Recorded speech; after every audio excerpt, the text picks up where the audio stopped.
And welcome back. Doing another 3D primer here right at the beginning. I'm in a bit of a different view this time, as everybody can see. I'm in the sleek and sexy Zbrush, as everyone has been wanting to see for a little bit.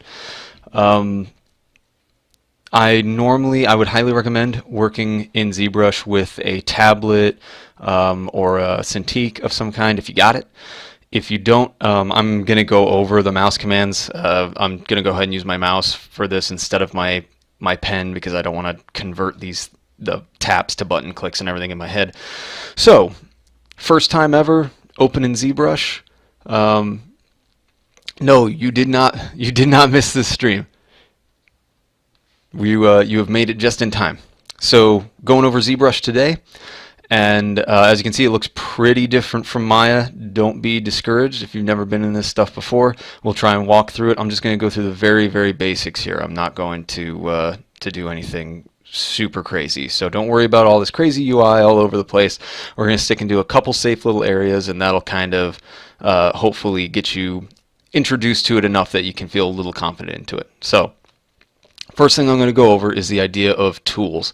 If you look under your tool drop down here, or if you go to the top, you see a tool section. It's the same menu, just either up at the top or it's over on the side. You can actually use this little icon here to drag it over and put it over if you don't have it. But you can see load tool and import. We'll go over those in a second. Tools, however, are just essentially a 3D model, if you want to think of it that way.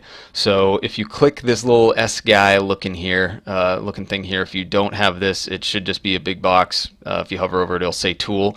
You click that, a box is going to pop out, and you're going to have options for sphere, cubes, cylinders, all that good stuff.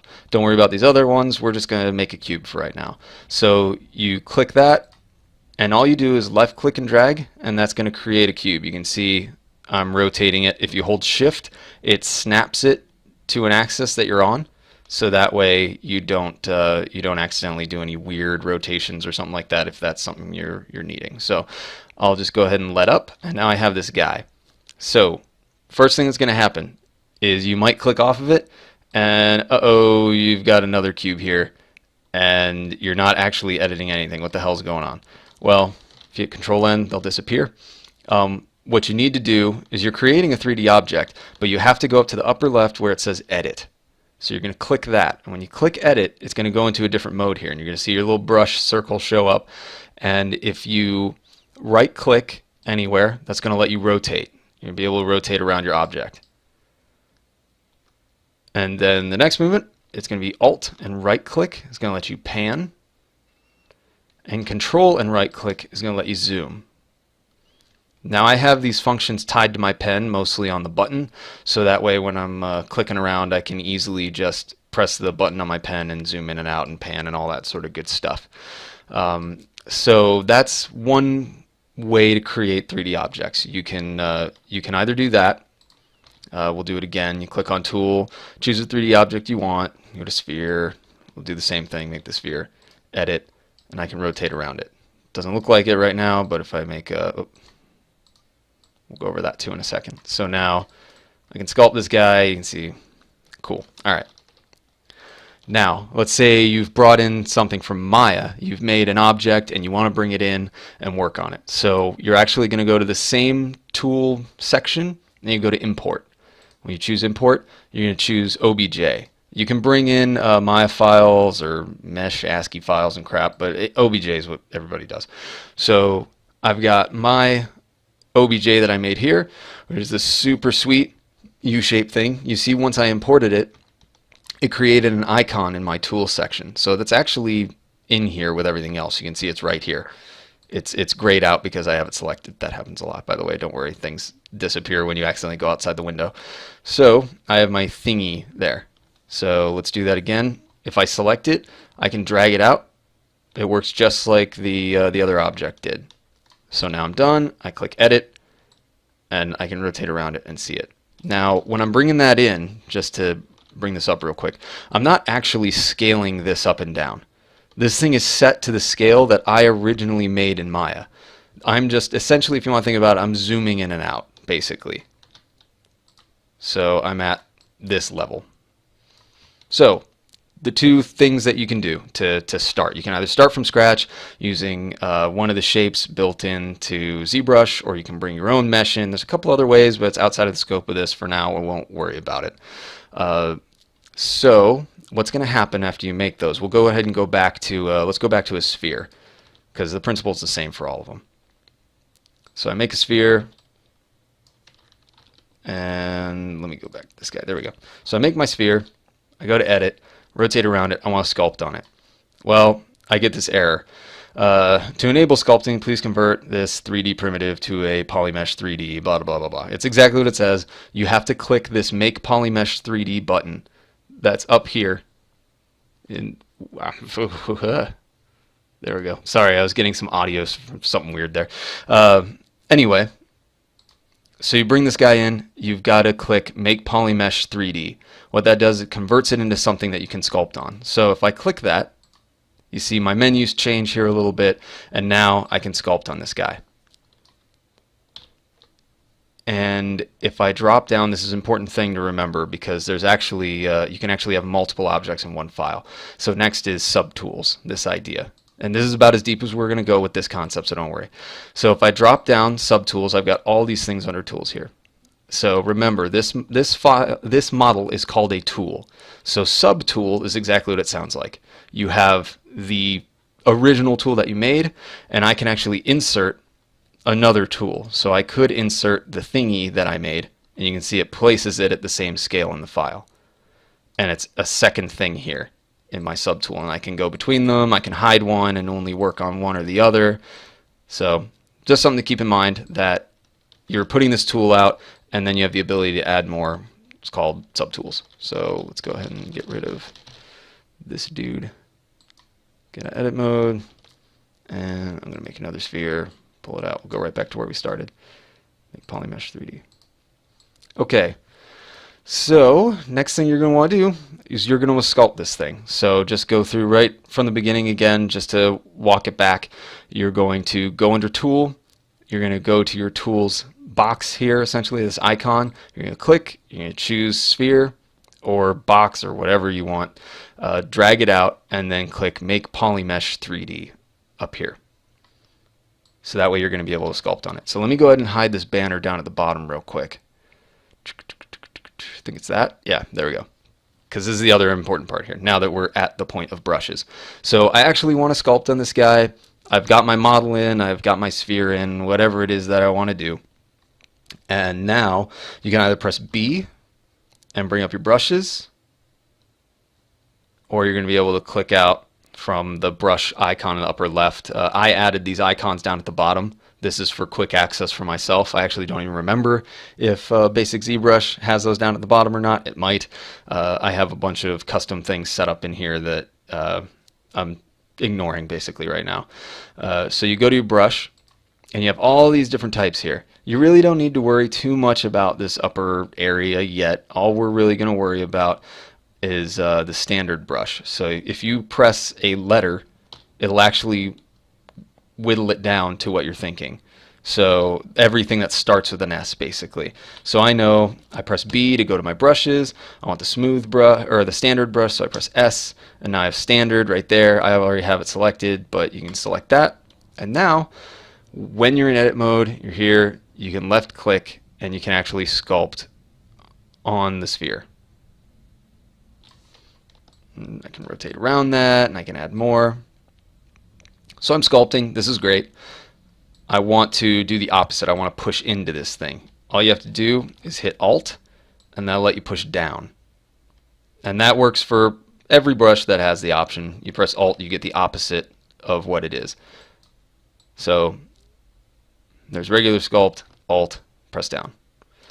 So this is cool, but it's too low res. I've got all these weird jaggies going on, and that's not cool. That's not what I want. I want to be able to get finer detail.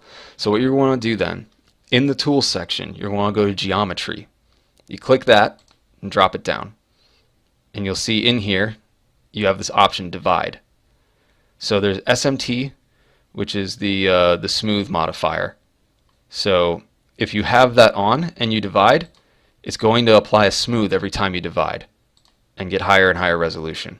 And now when I paint things, the bracket keys will change your brush size, or you can do it up at the top, or you can hold S and that'll let you change your sliders, your brush size. So now you can see I can get finer details here, and everything's a lot smoother because I'm editing a smoother piece. Now if I turn off the smooth modifier and divide, I won't lose the geo that's already there. I won't lose the sculpting that's already there. It'll keep adding polygons. If I turn on wireframe, you can see that it actually adds more, but I don't lose the original sculpting that I did. But if I sculpt on it now, you can see it's higher res. I don't use this one too often, but it does get used.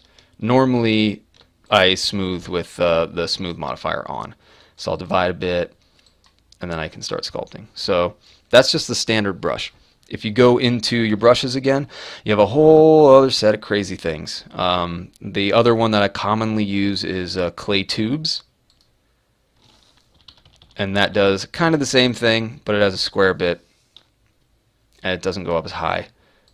And I can kind of layer it so I can get some cool effects going on here. Now when you're doing a brush, you can also choose an alpha. It's all on the left here, so you can choose your brush, choose the type that you want. I'm going to keep with clay tubes. You can change it to dots, you can change it to drag rectangle. What that means is if you click and drag, it'll change its size, and then you let go and it'll apply it to the model. Or I'm going to go back to freehand. You can change your alpha and you change the shape of the alpha. I can do like this ring, and now when I do it, you can see I've got a ring that stamps down. So you can change this to do any sort of weird crazy thing. If I wanted to do this and I wanted to do a drag rectangle, say I wanted to do like a bolt on something real quick, I wouldn't use that alpha because that's terrible. But you can see if I up the intensity, which is also up here, I drag, do that same thing, I can get sort of these dots on it. So that's the different types of brush strokes and the alphas that you can use. It's pretty straightforward. If you turn the alpha off, then it's just a circle. See, so the next bit, let's see, saving. This is actually a weird thing that seems like it would be important. It doesn't need to be that important to cover, right? You just go to document and then you go to, oh, there it is, save as. Nope. That's saving your document. It's a completely different thing. Don't focus on that right now. What you want is in Tool. Pretty much everything you want is in Tool. All the 3D meshes that you're making, that you're bringing in, are called tools. So you want to save there. So load tool, save tool. So save as. And that'll let you, let me see, sweet as sphere. Save. So now that's how you save your pieces. So the other thing you need to do, let's see, if you've brought that, if you decided to save it, awesome, great. What if you want to export it?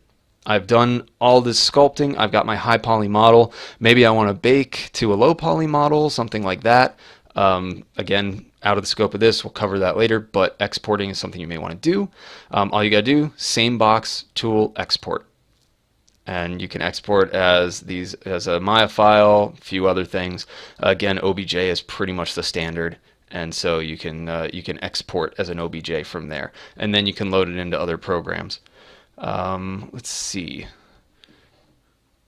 Covered some things pretty quickly here, so I guess we can go a little bit into it, or we can just cover it again. Why not? Doesn't hurt.